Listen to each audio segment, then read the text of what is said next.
So you've done the self-help and you've dipped into some personal development, but now you ask the question, now what? What can you do? Well, if you want to escape the apathy, step right this way. So twice a year, I teach a course called Autonomy. It's a 12-week personal development and training course. What people get out of it is multifaceted.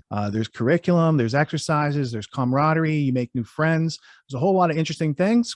We're going to hear a sample from the course right now, and let's take a look at the value these students are getting. You feel the pressure of not getting something done, and then you feel, I'm bringing that to the table, and and then that causes you more overthinking. So right. The slide either from a couple weeks ago or from next week will say, actions drive out thoughts. And so when you find yourself in that overthinking, just start taking some actions, even if it's like you have to trick yourself into something trivial, right? So I got this big project to do. I have all these thoughts about it. It's keeping me from taking action on it.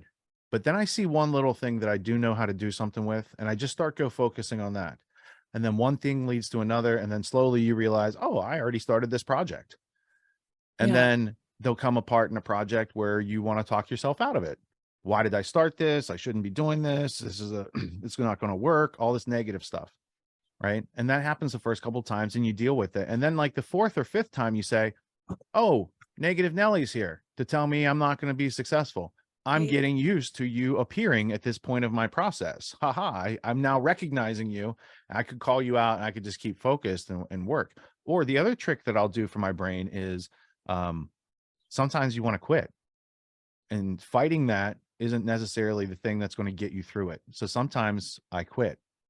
And then I just don't quit. So like I tell myself, I'm done. I'm not doing this anymore. And I mentally put it down. And that gives my brain the room now to like, hey, what about this? And then I follow that. What about this? Let's try one more thing. And then that leads to another thing. And that leads to another thing. And then before you know it, like the problem's solved. I didn't quit. I kept going because I have this curiosity about trying to solve that problem. It's like a puzzle, right? So even though you're overwhelmed, you have to like relax before you can like pick up that weight and actually do something useful with it. It'd be like under your normal circumstances, you're holding the weight, but your muscles are cramping. So you got to put that down, shake it out, and then pick it up again with like the right mentality of, I do this all the time.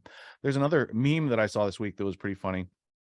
It has this person complaining about doing work and all this is heavy and this is backbreaking, all this stuff, right? But when they're at the gym, they brag about it. They lift all these heavy things for no reason. And they're like, yeah, look at this, And so people have lost that natural work ethic because schooling kind of programs this thing into our head where we think thinking is hard, that work is hard. And it's like this modality that gives us an excuse for comfort and wants us to be stationary. And let's just be with our thoughts and overthink this, right? Because that's comfortable. That's like, it's not progress, but it's a discomfort we're comfortable and familiar with. So it's that, because the other thing brings on discomfort we're not familiar with. That triggers our complexity. That means we're growing.